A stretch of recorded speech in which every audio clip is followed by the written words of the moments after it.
All right, we're back in Blender again. So for this second part of the video, what we're going to be looking at is manipulating your objects, looking at object primitives, and just seeing how we can manipulate them in their object level. And then afterwards, we'll see if we can get into editing the actual geometry of the object as in edit mode. So if we look at our cube here that we pretty much come with by default, one of the things you'll start to notice is that your cube is a three-dimensional object, right? That's one.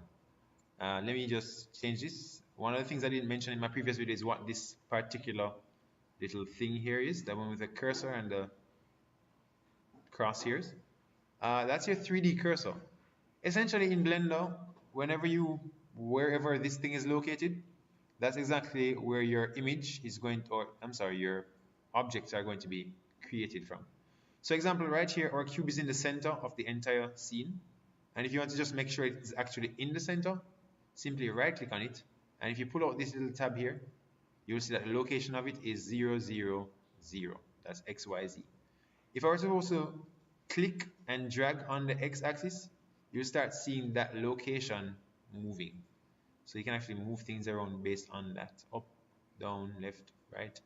So these are some of the things you can use to transform your objects just by using these manipulators, and you'll find them down here by default. If you look at this icon, it says use 3D manipulator.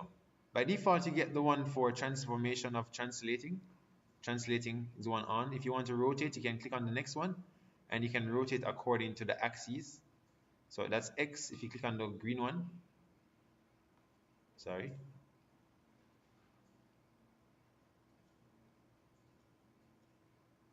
you can rotate along a particular axis here.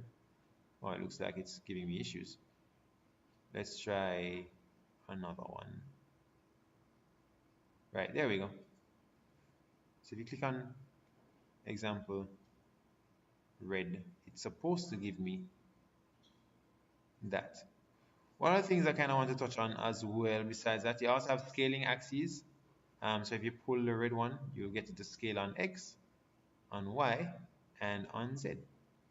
Right? I'm just going to undo everything. If I want to reset my transformations, example, I want to reset my rotation, I could press Alt and R to clear my rotation. If I want to clear my scale, Alt and S, that clears the scale. And if I want to change my position back to its original position, Alt and G. That's going to clear everything, right? And one of the things you can also note is this. Some of the shortcuts you use to transform your objects are very simple. If you're going to rotate, it's R.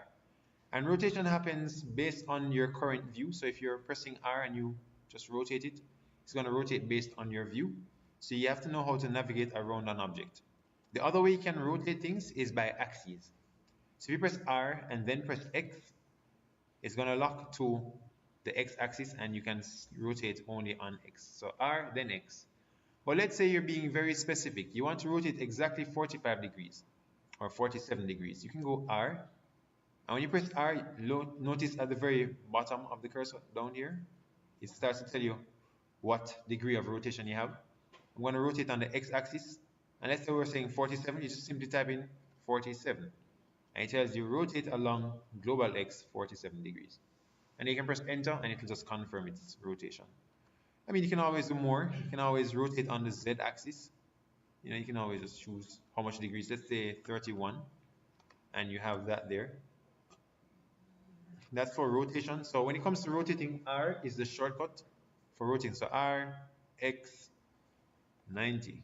And you can rotate on 90 degrees. If you want to rotate on the Z axis, it's RZ. If you want to rotate on any other axis, it's like that. I'm going to clear my rotation by pressing Alt R again.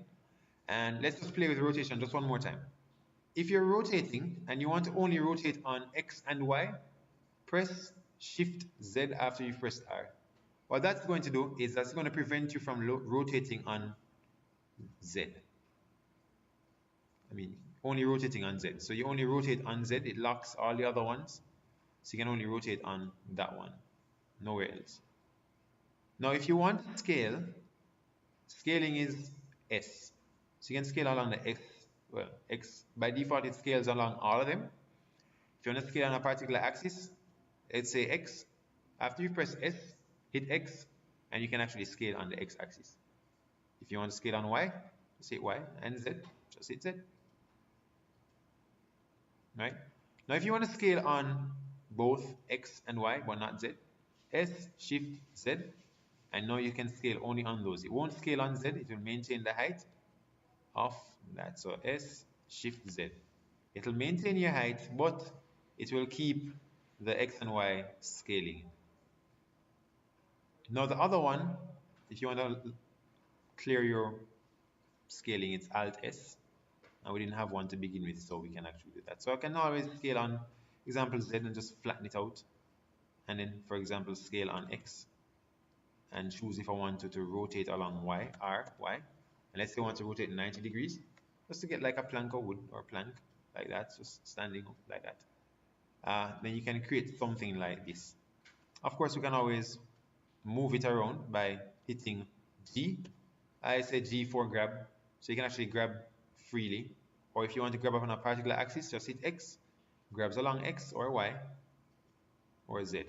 So that's Z, and this is Y, and you can always play with it like that. So that's it for actually transforming and scaling and rotating. These three things, on these three things hang essentially manipulation of all objects in 3D space. So that will be scaling, rotating, and translating.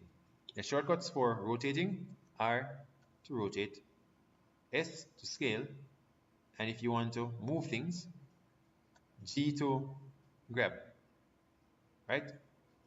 Once you know how to do those things, and you kind of have an idea of how to navigate in 3D space, it shouldn't be too difficult to compose a simple scene using just some object primitives. So that's one part of it.